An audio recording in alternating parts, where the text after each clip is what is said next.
says, placing his muscular hand on my face. I already have all the candy I need right here. I smirk as the sound of a door knock wakes me up slightly from loving, like the thought of your lover waking you up from a near deep slumber. Frederick grabs my back as we walk to the door in a sexual manner. We open it up to trick-or-treaters, waiting patiently for the treat. Trick-or-treat, they say in adorable low voices. Where's the candy? Frederick looks at me in a sexual manner as I feel myself blush intensely.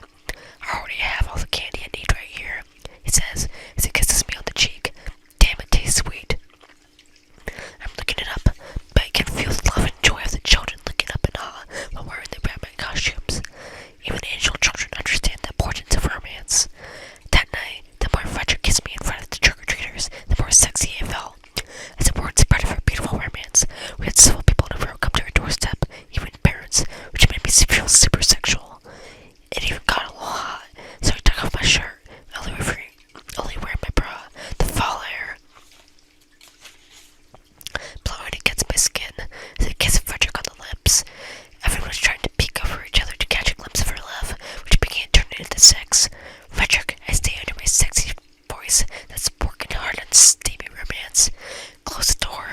The rest of that night was beautiful and full of intense sex right by the door. As Fred's words of Angel Bonifay, the world-famous angel sex therapist, once said, love has to have a foundation, but that foundation can't be love. Love can't be built upon love. It has to have a proper base, and that base has to be sex. That night, we were feeling pretty hungry. Some of it for love, even after we just ate and ate. I began to look through the freezer and I found some chicken breast. I'm disappointed. I knock on it. It's frozen, Frederick says. Whoops, no, sorry. Frederick, I say, this is hard as a rock. Frederick smirks. You know what's also hard as a rock, Tabitha? I almost break down from orbits on the kitchen floor. Frederick, you can't do this to me. We just had sex. We can't. He walks up to me in a fast but sexual manner.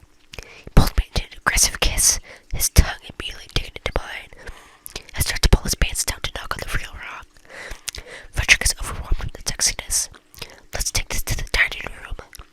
It's amazing just how much sex we can have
Freddy gets up.